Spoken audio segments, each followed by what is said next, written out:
is my distinct pleasure and honor to introduce David Beer.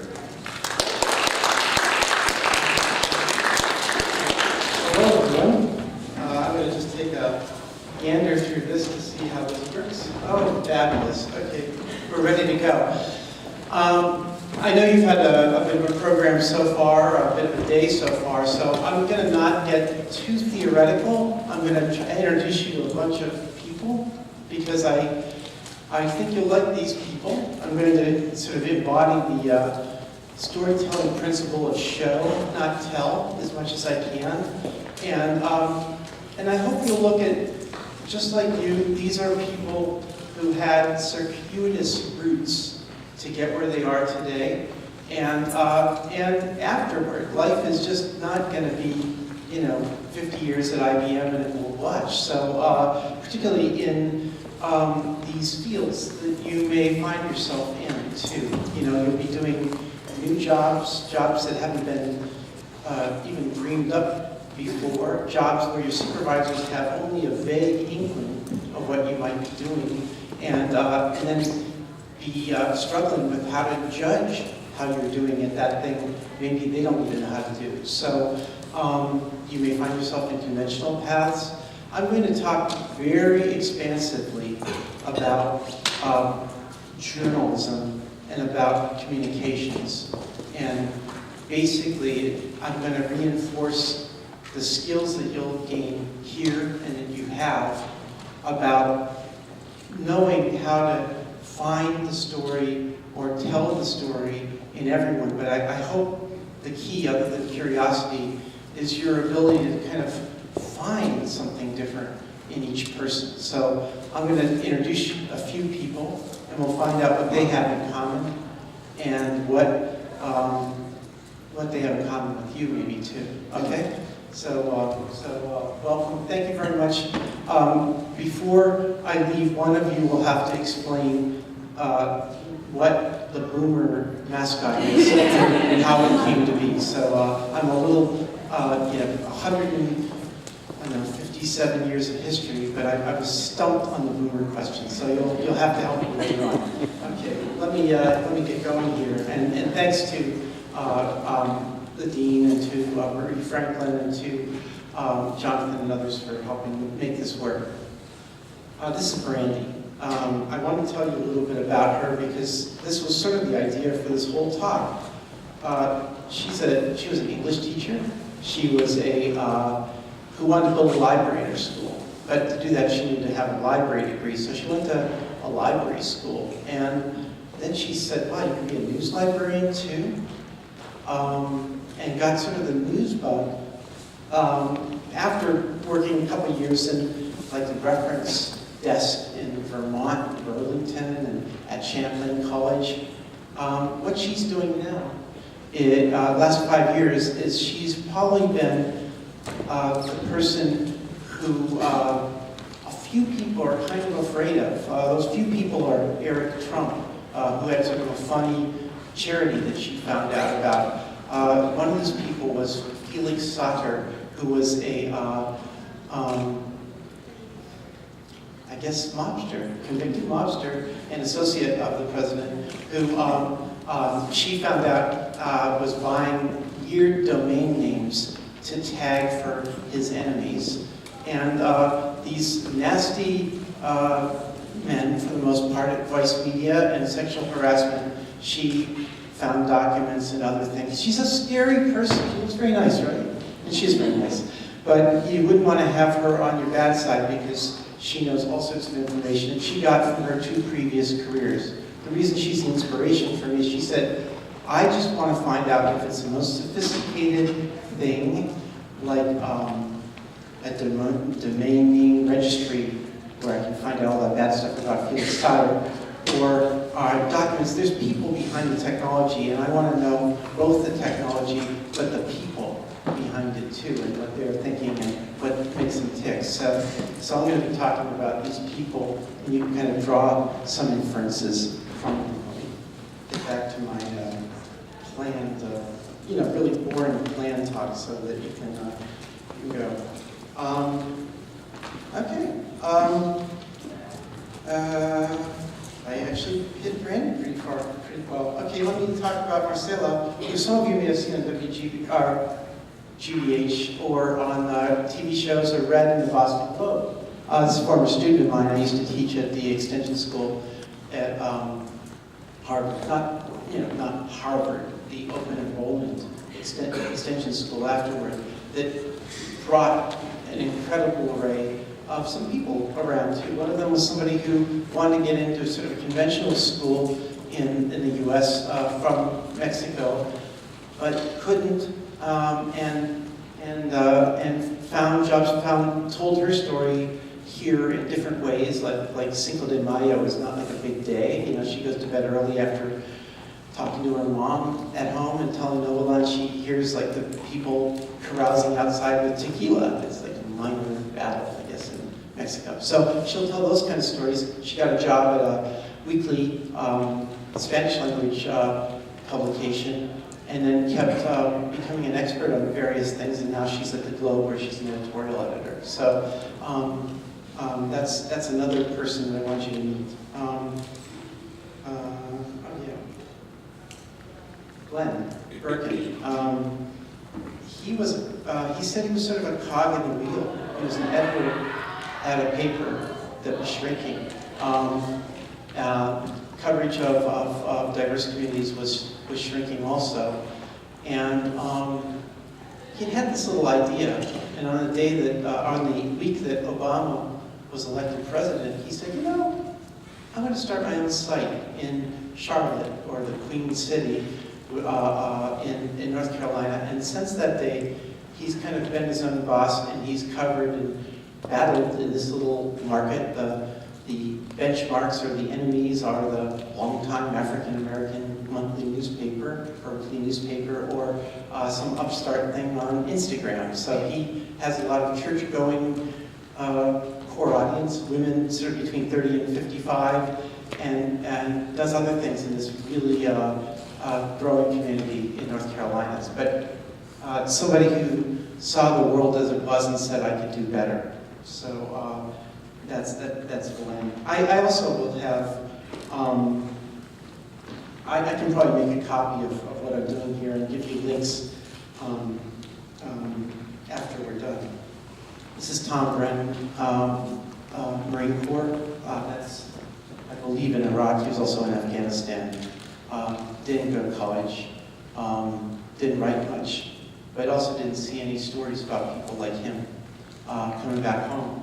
He thought, I can't be in communications, I don't have the proper training, but I do the stories that I want to tell, and I've got my buddies who can tell these stories. And he started a site called Warhorse, which I would recommend, and stories of war and trauma and just people trying to make it after sort of America's endless wars over there. And he's also become his own boss. So some things I'm going to tell you are entrepreneurial people, but everybody sort of hit an obstacle. The next person, I'm just going to quote from Margaret Sullivan is a media critic at the Washington Post, and she used to be the public editor of the New York Times. This is the first. The first 2-3 paragraphs of her story about Robin Tomlin.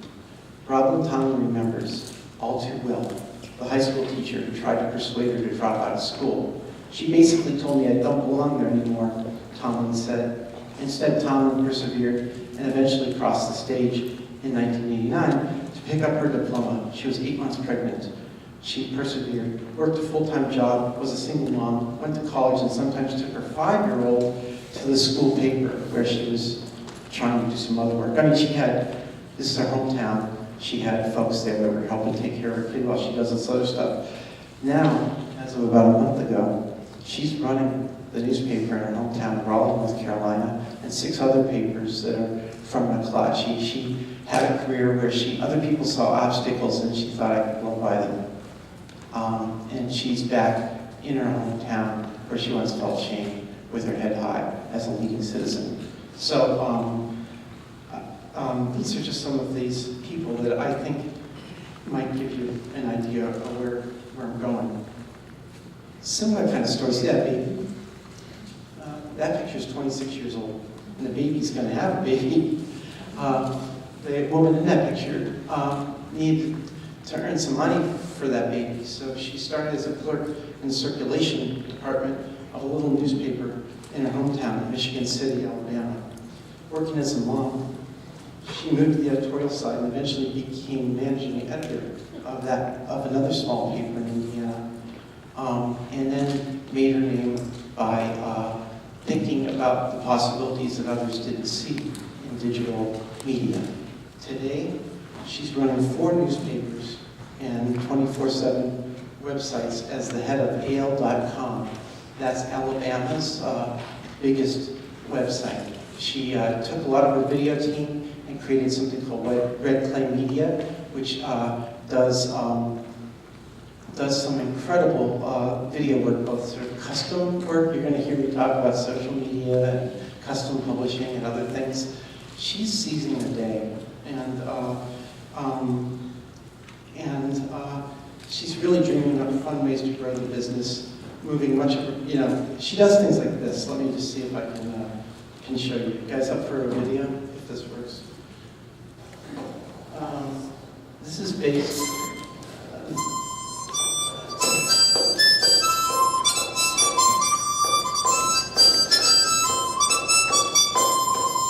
This is a Hohner harmonica called the Little Lady. My grandmother actually had one of these. In the town of Whitman, Alabama, she got the whole town to recite a few lines of Walt Whitman's greatest poem ever. Has anyone supposed it lucky to be born? I think I could turn and live with animals. They're so placid and self-contained. I turn and look at them long and long. The gigantic beauty of the stallion, fresh and responsive to my caresses, head high in forehead, limbs glossy and supple. They do not lie awake in the dark and weep for their sins. This is a city, and I'm one of the citizens. I am not Earth, nor an adjunct of Earth. I am the main companion of people, all just as immortal and fathomless as myself. These are really the thoughts of all men in all ages and lands. They are not original with me. I'm aware who they are. To feed the greed of the belly, the brains liberally spun. I celebrate myself. I sing myself. And what I assume, you shall assume. So that's a way of thinking that everybody in a community is a part of a whole, and you take one piece and you put everybody into it. And if you're running or you're working in what you would call local news or community news, the first thing you want to do is kind of seize the day with, it's your speck of land. Well, one time there was I worked in Mississippi years ago, and there was a writer you all heard of who left Oxford, Mississippi, and went to New Orleans and met the great writer Sherwood Anderson. And the great writer Sherwood Anderson said to young Mr. Faulkner, what are you doing here in New Orleans? You got to go back up to your postage stamp land and write about that. Later, Faulkner became an honorary postmaster, sort of not a great one. Letters were like strewn around because he was writing while he was being postmaster. But, I mean, there's a guy who understood local in a certain way, and also universal issues. So I'm going to show you what journalism, this is also from the creative mind of that person you had seen with the baby earlier on, Michelle Holmes. They have a little, in the middle of Alabama, it sounds kind of like something from, have any of you seen the movie Talladega Nights? Okay, yeah, Ricky Bobby and whoever the Sacha Baron Cohen Formula One Lasell was. They have a little Formula One track there, but they want to kind of play with NASCAR culture and Formula One culture as well. So they did something that you would call sort of a promotion or a promo for this upcoming event, but it's so funny and, well, I don't know, you decide. Here we go. Hey, bud, you know now that we're in Alabama, you're going to have to learn to speak the language. What do you mean? I already speak English. Yeah, you might speak English, but do you speak Southern? What can I do you for? Okay, how does this work? Hello, how are you? Hey, y'all. How's your mama now? I'm from France. I ain't from around here. I'm an IndyCar driver. I drive a car that looks like a plane that ain't got wings. My car is in the paddock. The crew is working on the engine. My ride is parked up in the shed over yonder. The boys are fiddling around under the hood. Okay. All right. We are getting ready for the Grand Prix of Alabama at Barber Motorsport Park. We're fitting a race up in Birmingham. What do I say to someone if they ask me what Grand Prix of Alabama is? Say, it's just like the Indy 500. Sometimes we turn right. Simon, how do you think you're going to do with this Grand Prix? I reckon I got this. You got a strategy for handling this particular course? Well, we're just gonna hitch up our bridges and get to it. Simon, do you think your car can handle some of the trickier turns? We got it tuned up, ready to go. This last thing we want is to go hang one of us, tumble over. I like him. Thanks, y'all. I gotta run. See you at the race. Bless this heart. So I guess what I'm trying to tell you is creativity isn't limited to the news story, and it isn't limited to, you can exhibit traits of a culture and tell a lot of stories about why your postage stamp land is different because of that. So that's all of the fertile mind of that person that I had shown you before, Michelle. So, but that's also a way of saying that there's a lot you can do. There's a lot that you can do that that isn't kind of straight up front page journalism. So maybe I could ask you guys, show of hands, what do you think these folks have in common? Anyone? Well, come on, they didn't go to Harvard, except one went to Harvard Late School. Anybody? Come on. Wait, you're picking your nose. I'm going to call on you. They're all kind of crazy different backgrounds. They don't necessarily all have to be born and bred communication people. Yeah, and maybe it's those little detours that, you know, they all felt like a little ashamed, like I wasn't like some cookie cutter kind of person. I wasn't, you know, whatever the idealized image of what a journalist or a communicator will be. But they all realized that the other stuff in their life made them much stronger than that sort of imagined, like, generic journalist is one thing. I was going to say, thank you very much. Yeah, I think you're getting at that. So that's kind of, I guess I'm saying, use your strengths. You all have different backgrounds. One didn't speak English very well when she first came here, but understood that the thing we saw was not really the thing that was happening on Cinco de Mayo, for example. You know, and so we each see things a little differently. Maybe 30 years ago, everyone was trying to churn us out to be the same and write the same sort of textbook kind of things, but it might be what you have that's different about knowledge of any kinds of issues, you know,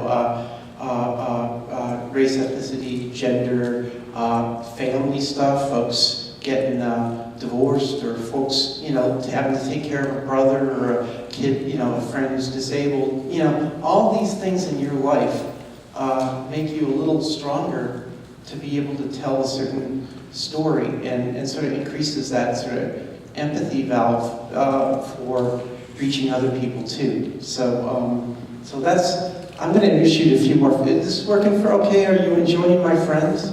Okay, okay. So this was what I was originally going to do. You know, hey, it's a scary world out there. We face fewer newspapers. But I started thinking, you know, look at what my friends did. You know, there's different news sites. Some of them are for-profit, some of them are non-profit. Some of them have started like podcasts or newsletters. They could be like so many of my friends have started podcasts that are just on the side, you know, that probably won't make it big time, but they're learning the skills that they could use for podcasting. They can learn the informal way. I don't know, you guys, I just want, first two people, I don't have usually I carry like candy, or I already gave Marie my apple, but that I can throw at you if you give me a good answer. Do you guys have, what if you can name one podcast, maybe just shout them out if you listen to don't you listen to podcasts? Okay, how many of you get a lot of, I guess you'd call them newsletters or push alerts. A guy newsletter is essentially a push alert at home or in your email. A lot of you, some of you, that you occasionally might open. So are there any of, here's the courage part. Shout out podcast or newsletter that you really like. Just the name. Invisibilia. Invisibilia. It's a kind of a cool sort of NPR-like show. Yeah? Things you should know about how stuff works. Yeah, things you should know about how stuff works. Yeah, I mean, essentially, that's what we're going to be doing a lot of our lives is explaining. Let's say you get a job working for a hospital, or working for a sports thing, or you're going to have to explain the arcana of MMA, wrestling, or of this unique procedure that might have helped a little baby make it. You know, so learning how to really love the how and why of how something works, you know, will keep you in good stead in your life. And if you can kind of muster up some interest in it, even better. So those are two good ideas. Any more? The Ben Shapiro Show. The Ben Shapiro Show. Okay. Yeah, it's funny you should mention that. I'm starting a newsletter really soon for, not for Ben Shapiro fans, but for depressed fans of Mother Jones. I'm sort of a centrist. I went to NROTC, and my dad was a Republican Party chair, and I mean, so it's, and then, but I have other stuff where I believe in social justice, so I'm kind of a mixed up dude. Jeff Jacoby and conservatives call me their friend, but liberals call me their friend too. So on some issues like immigration, Jeff Jacoby might like me, but he might not be a standard conservative position. Anyway, the point is Ben Shapiro is a conservative and extremely entertaining. Right now, I'm going to try to save 300,000 people from Mother Jones from getting depressed by giving them good news in a newsletter every week. But my joke is that if the Dems do well in 18 and 20, I'm going to do this next in 2020 for the Daily Caller for Ben. So, because cheer up other folks. It's all, democracy has both sides, and both sides have to be motivated, and both sides have to be thinking, and both sides, the theory anyway, is that you scrap over an idea and you come up with a better idea. So I don't want one side or the other side laying down, and just want them to think of, and frankly, best ideas might come from outside of the Republicans, it might come from libertarians, or might come from some democratic socialist person on one thing. You know, some of these conservative economists are doing, during Nixon, were doing things that the democratic socialists are embracing today. So I don't know. It's a continuum. Anyway, that's a quick thought and digression. These are the things that, you know, healthcare, libraries. I'll mention this a little later, but libraries. They're looking for what you would call extreme outreach people. Let's say you're in New York, and what do your people around your neighborhood library care about? Well, if you're in the middle of the Bronx, it's public safety. If you're on Staten Island, it's opioids. If you're on the Upper East Side, it's dementia. And they try to get the right books and the right events and try to help their individual populations. Who's the kind of person that would sort of wrap that up and understand that audience and maybe put out some newsletters to get some people out there. Well, it could be a librarian who has a lot of what you have, or it could be a you who picks up a little bit of what librarians do, so you don't look like an alien in that landscape. But those might be one of these future kind of jobs that might be coming up. Even foreign service, but I'll talk about that a little later. And already I can tell some of you guys are thinking about entrepreneurial side hustles or even got it going on. So let's move on. Oh, yeah.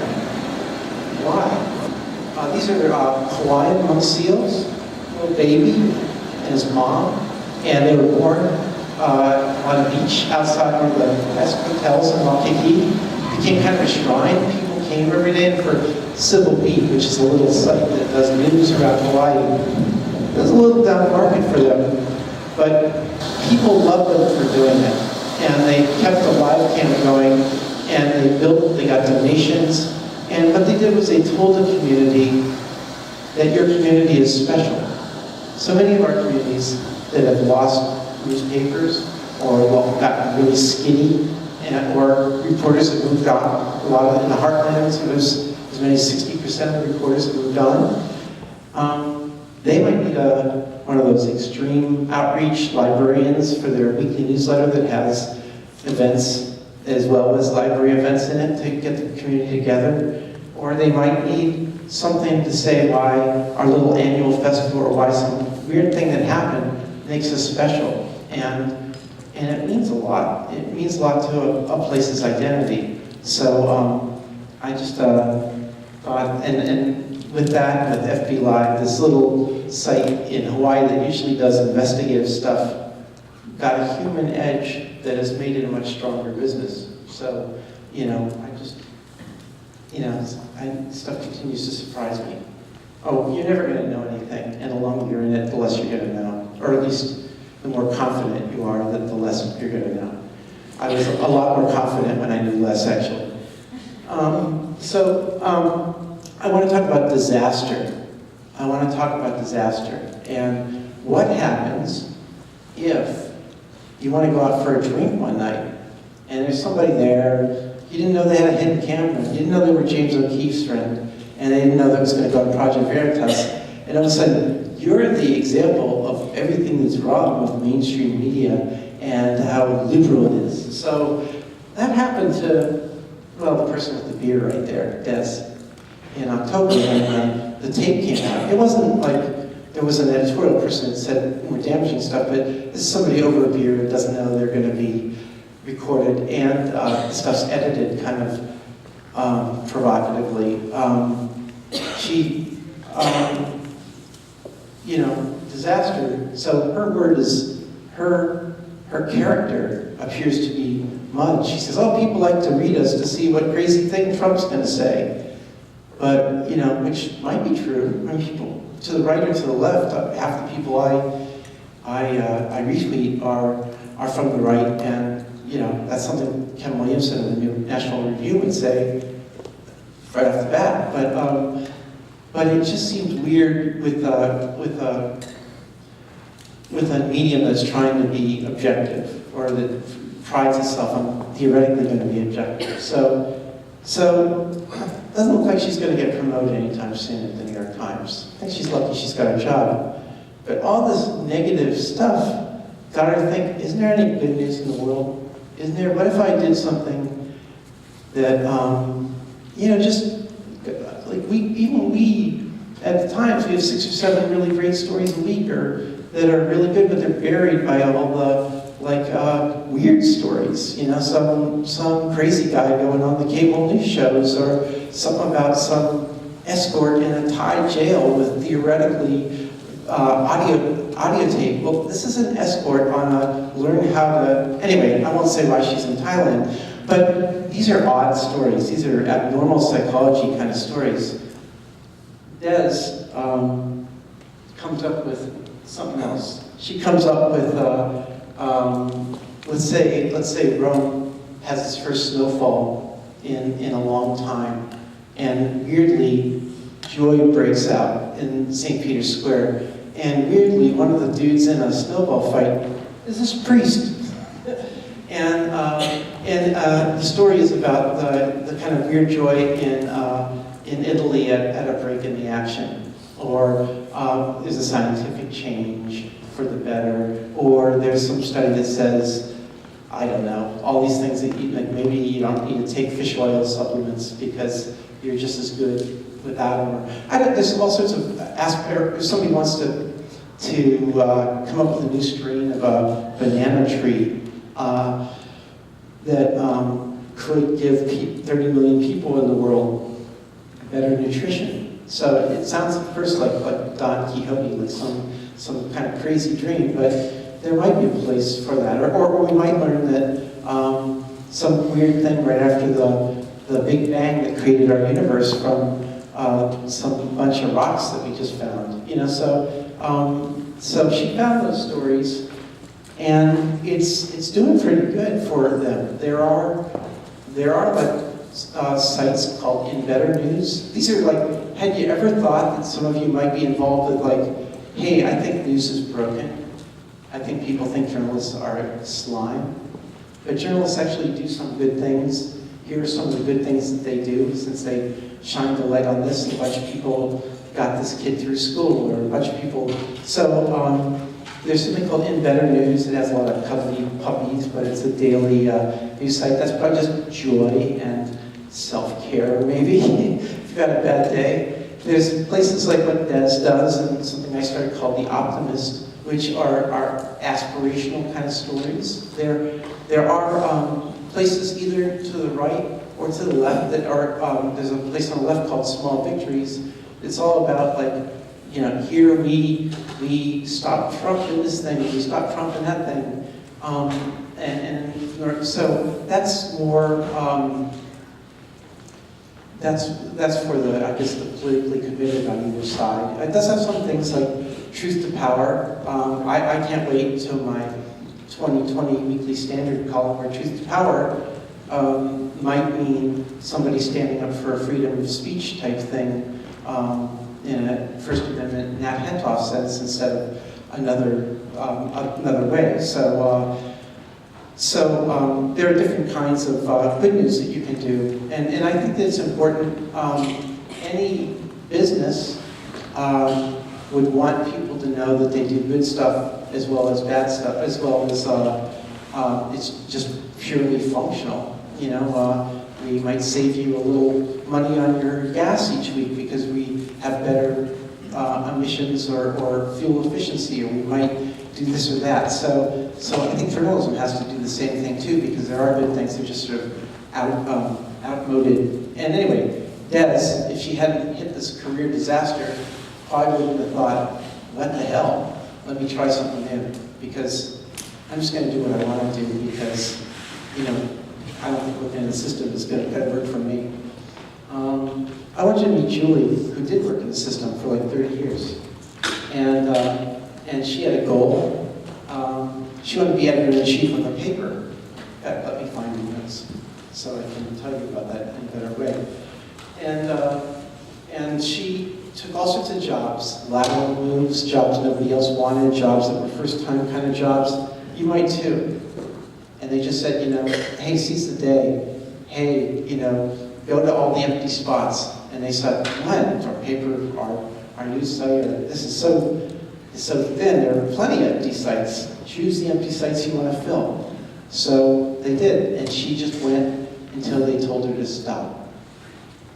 And they didn't. A lot of her lateral moves, the Nugent moves, she got experience with different things, and she also got contacts, people who knew how to do different things about the business. Let me give you this. She, on Thursday, was her first day at work. She finally became editor-in-chief of the Sun Sentinel in Broward County, Florida. Her office is 11 miles east of Marjorie Stoneman Douglas High School, and she basically she basically told the crew on her first day. She told the crew, listen, I want you to, I want you to throw everything you can at, by the way, I'm glad somebody else plays HQ.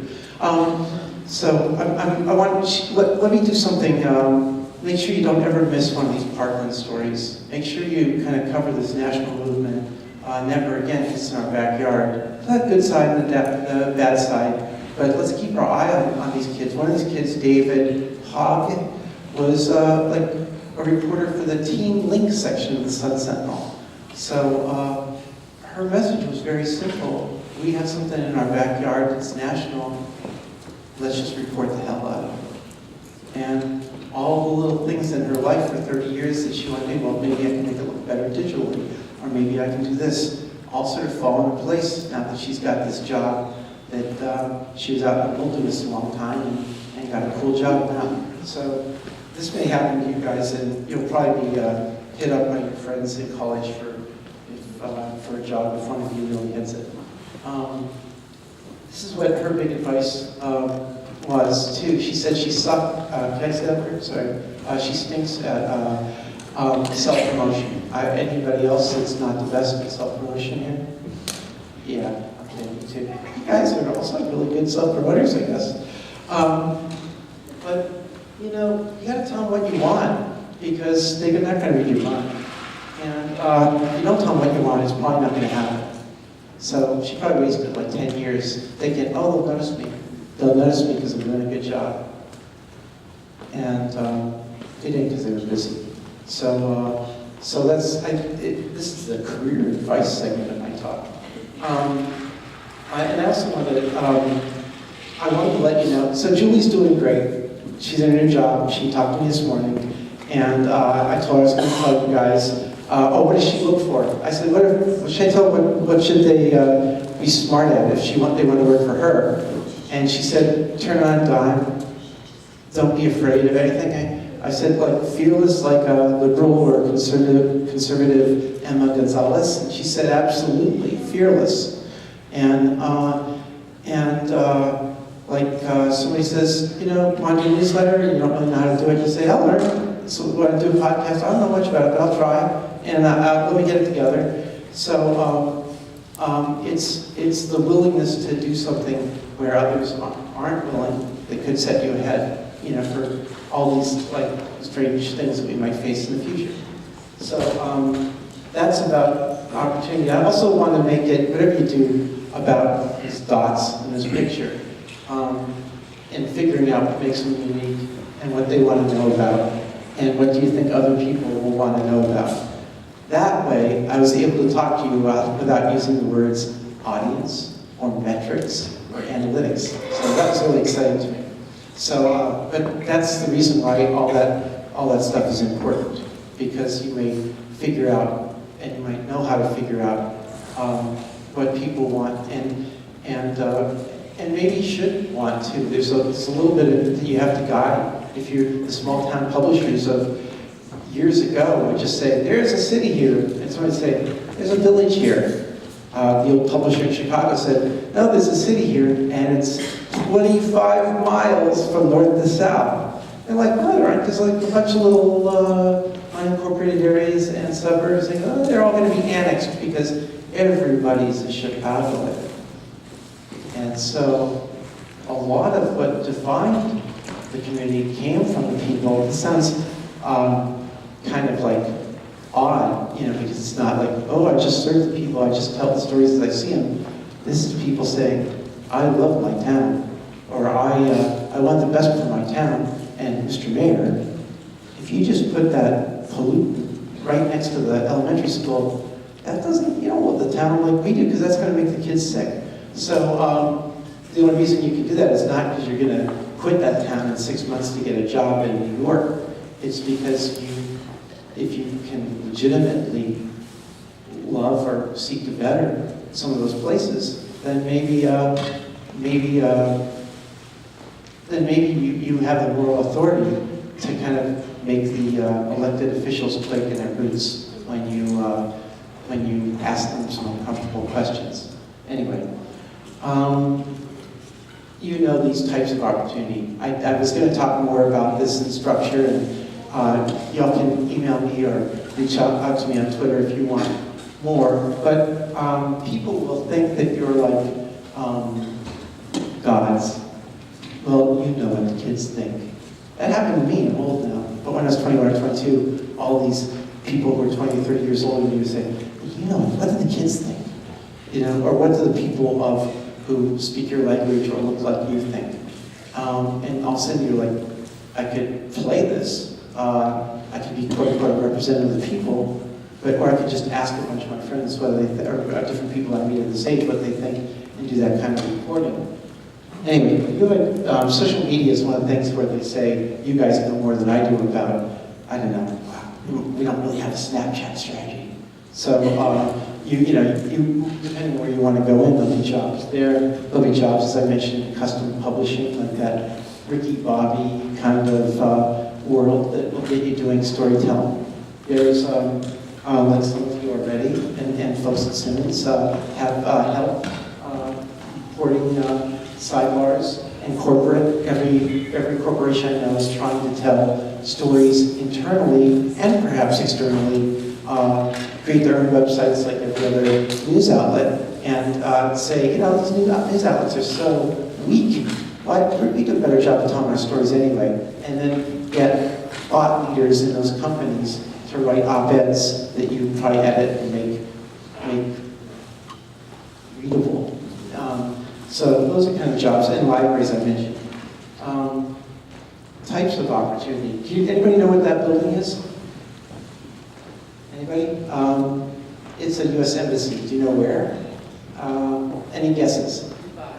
Dubai. I'm going to be in Dubai next week on a conference, but it's not Dubai. It doesn't look like it could be in Dubai. Any other questions about it? Go ahead. Britain? Britain. No, it's not Britain, but it's actually it's pretty far from Britain. So if you guys play with me here, but Australia. Australia getting warmer. New Zealand. New Zealand getting colder. It is. It's in Beijing. So why do I mention the U.S. Embassy in Beijing for you? Because I don't know if you've been reading the paper, but or catching up, but you know, the State Department is getting rifled through. There's going to be a lot fewer people there. If there is somehow a change in administration, about the time some of you get out of school, things that might have been really tough, like the foreign service exam that tens of thousands of people take and they accept 700. Hey, they may need to accept like 2,800 that one year to refill all the folks who left, and all of a sudden they realize, well, we probably need like some people, like maybe an ambassador in South Korea before the nuclear war, or other things, you know. So you might be able to ride a wave, and same for mental health or other things after if folks get serious about school shootings or other things that where we've turned people out in the streets who probably have no business of being there, and 1 in 100 cause serious damage. Legal. You know, if you've got a big brother or sister in law school or something, you know, just the Justice Department is losing lots and lots of people. So public interest law, I think, will be a growth profession for people coming in their 20s. So these are just, I'm just saying, you know, we are at what, 1.8% unemployment right now. It's not a bad time to be thinking about going out there, you know. So it's a better time than when I went out was in like plain recession. So I'm happy for you. I just wanted to say, what do you have that other people don't have? This is Sheryl Sandberg from Facebook, probably from Lean In, but you know, I love this line, that rarely is there one absolute truth. So people who believe that they speak the truth are the very silencing of others. So I guess if I could leave you with a plea, it would be that try to look for, I know the phrase both sides in terms of Charlottesville is full of derision, but try to make sure that you do see what all the stakeholders for anything you write might think, and there might be people who truly believe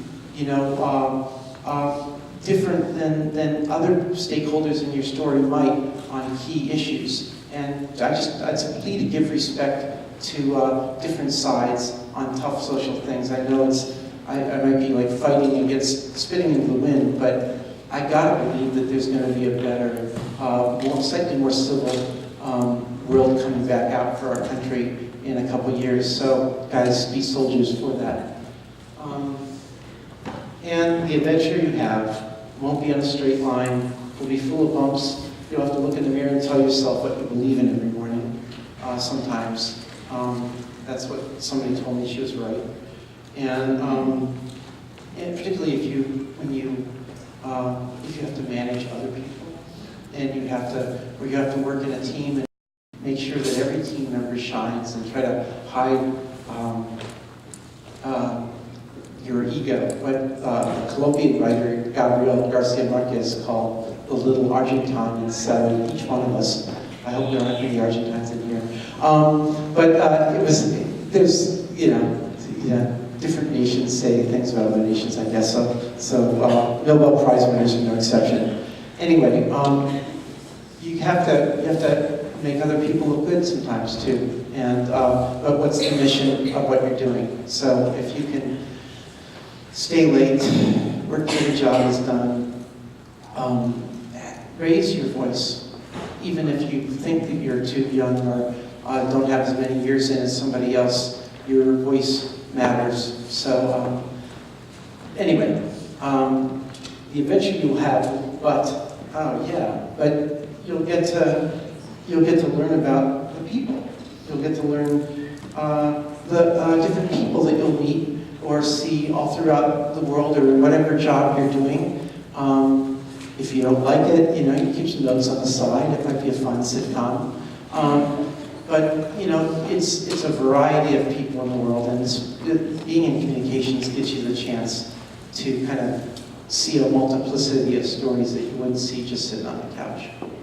So that's about the end of what I wanted to say. I wanted to see if you guys have any questions or comments, because I centered on people a little bit more than the mechanism of the profession. But any questions? So we're going to try to do about 6-7 minutes of questions and answers. Anyone who'd like coffee quietly could get up and get that. David, I'll just ask a quick question. As someone who started in print journalism and then started Boston.com and the Washington Post digital outlets, where do you see the future of journalism going? And in fact, you said one more thing. You said, ask what the kids are thinking. There are a number of students in this room who love BuzzFeed, and maybe would get a job at BuzzFeed when you graduate. So where do you see the future, and what career advice would you give to current college students? I guess I have a really broad feeling. I think that I got into journalism to see if I could speak to people the way that people speak over the dinner table, and maybe that my stories that my family might enjoy, or that could hit. So those stories could be something, could be a video, could be a standard 1,200-word text story, or could be, I keep thinking of this BuzzFeed story after the, how many of you are from like the greater Boston area? Most of you? Okay. I mean, after the Patriots Day bombing, BuzzFeed did like 25 reasons to love Boston. And I was like, yeah, okay, yeah, I was crying. Don't tell anybody. And I was crying because it struck me. It really, it's why we are, I thought, why downtowners write stuff like this that catches Boston? Why isn't the Globe doing this? So I have a really broad idea of what a story could be and how you could reach and inform somebody. So the only reason I might not be pro BuzzFeed or pro some other sites is I would love them to last, and I don't know if you bank all your money on like a pivot to video for Facebook, how you're going to last. I like sites that like build in friends that have members or maybe subscribers, but not like $350 a month. Maybe it's like $5 a month or something. And have activities and think about what your audience, what can help them with their lives. And so I like places like that, and I think that if you really respect and are clear about what you want to do with, then I think I like places like that too. That might not be considered like would you consider the war horse that Marine sergeant started standard journalism? Probably not, but it connects with some people on things that they really need to know about. And so I consider that journalism too. So 20 years from now, when our current students are mid-career, what do you think journalism will look like? If anyone has a question. 20 years from now, will there still be print journalism? I don't know. Will BuzzFeed still be around? Will the Washington Post still be breaking political news stories like they are today? Okay, I think that, I don't know if like print will be around or if maybe there'll be a weekly print thing. I get the New York Times on Sunday, it comes as a lump in print so I can get it digitally, but I hardly ever look at it now. And so I don't know if print, as we know of it, will be around. There's a paper in town, the Christian Science Monitor, that used to have a daily paper. Now it's a weekly paper, or maybe 3 times a month now. But it's but it is more active digitally. So wherever you are, and I created this little thing, The Optimist, as somebody who felt like, I don't know, some of you guys feel guilty when you don't go to church, but I like the way like CBS Sunday Morning had this uplift, but I knew that CBS Sunday Morning was built in like 1974 when people on sunny days would sit in their rec room, darkened, and watch TV from 10 to 11. And so I thought, where are they now? I want The Optimist to be available on your smartphone while you're waiting for coffee at 11 o'clock, and maybe there's a couple stories that might get you psyched up for the week ahead. So I think that there's going to be something when you want it. I just don't know the physicality of that something. Another question. How do you define a journalist today? That's one question compared to before the internet.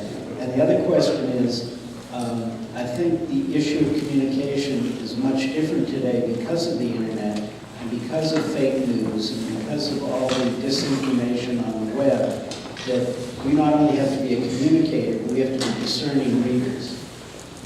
Yeah, that's two-part. What's a journalist today?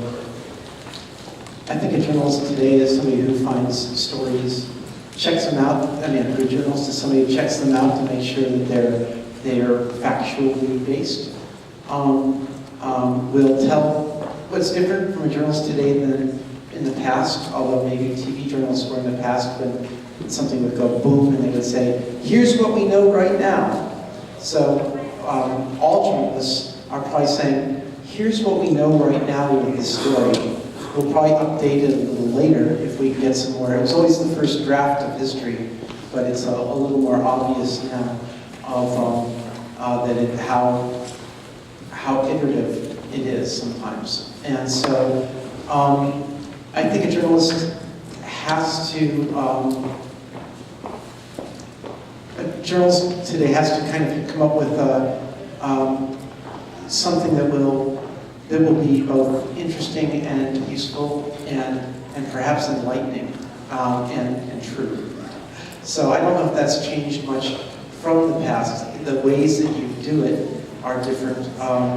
And the ways, frankly, we'll probably have ways more people might be footnoting their works. There already are links. Your story is only as good as the weakest link. Though, you can't trust others reporting sometimes. So I would just show, I think, do you guys know who David Fairnapole is from the Washington Post, or does everybody talk about him? He has like little legal pad notebooks and he's checking stuff about charities and Trump and other things. He asks, openly on social media for his audience, do you have any questions? I'm going to be talking to X and Y in an hour or two. You know, I want to make sure I ask the best questions, and I don't trust myself. You know, I think that journalists will be a little more self-effacing in the future, a little less voice of God. Voice of God. And that's good. So, fake news. The second part of the question is about how, I guess, each one of us might be ambassadors through our own work of saying this is quality, or this is true, or if for some reason you do satire, you clearly mark it. But I think there's a responsibility on all the readers. We'll be like mini journalism teachers. You know, here's how we did what we did. Here's what we didn't have. Here's what we wished we could have had. So it'll be a conversation with the audience, much like, it'll be a conversation with the audience if the audience is up for conversing. There'll be greater things with librarians and teachers and schools on building general media literacy for everybody else. Hi there. So you kind of touched upon it a little bit in this previous answer. But so with the advent of social media and instantaneous feedback, how important do you believe it is to interact with your audience, and how does that affect the stories that you're reporting? I think it's okay. I think it's pretty important. I mean, you don't want to feed the trolls if somebody is seeking to interact with you just from a basis of swearing at you or denigrating you. You're not a public official. You do have the right to say, you know, I'm not going to deal with this. You know, but you don't have the right to kind of just insult them either. You know, so that puts you on the same level. You have to just say, you know, I appreciate your concern. Here's the way I went about doing it. And maybe in a it's tough after really long days to say after some sort of non-sarcastic response. I mean, I think everybody is thinking that journalists are this snarky, think they're better than other people kind of group. And I think it's your mission to say, I'm no different from you in some ways, you know? And I just have a lot of questions. And I'm doing my best to kind of get some answers. I still say to people, I hope I got it right. I asked 2 other people to make sure this was okay. I'm trying. Maybe we can talk in a couple months and see how things going after that. So I guess I would say interact. The only caveat why I groaned is because if you have somebody you love, a partner, or you have other responsibilities, you have to kind of know when to cut it off. And then you have to also be interested, be honest with your folks. Listen, gang, I'd love to answer comments here right now, but I gotta go put my kid to bed, or I gotta go, speak to Lasell this afternoon. So I'll probably be a little slow on this, or may even miss it, but I really appreciate it, Hero. And we could probably ask more questions, but we're going to be moving on because our next panel starts in about 5 minutes. So please join me in thanking David Beer for joining us.